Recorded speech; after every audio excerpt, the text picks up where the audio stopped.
Good morning, this is Kevin's Mobile Repair. So we got a 2012 Kia Soul 2.6. Customer states that there is a noise when starting. Customer also stated that there was a starter that was replaced and the noise happened after that.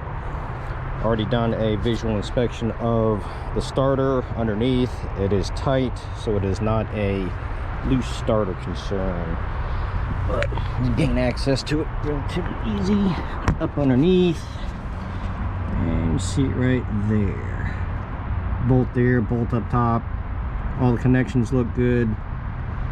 So take a listen to it and see what we have.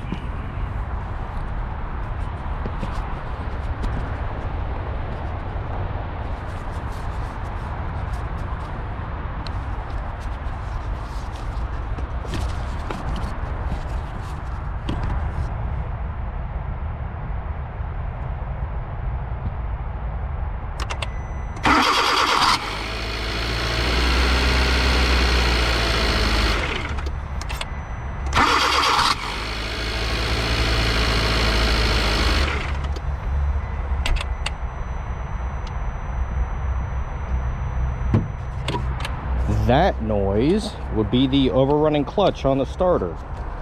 They have a little safety feature that if the engine is running, when that happens, it allows it so the starter doesn't spin more than 300 RPM. And it sounds like the clutch in itself is bad. Of course, it's a remanufactured starter, so they didn't go through and do their job and make sure everything was replaced or correct on the inside. So that is the issue we currently have with this sound. So if you guys hear that type of a sound, that is what that will be.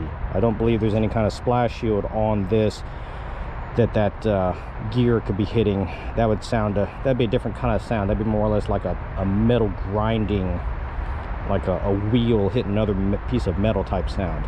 But this definitely sounds like an overrunning clutch on the starter. So whoever installed this gets to put a different one on and warranty that one out. So you guys do not pay for something like this. This customer paid for the diagnostic, but he's going to need to take it back to the person that installed the starter and have them do it again.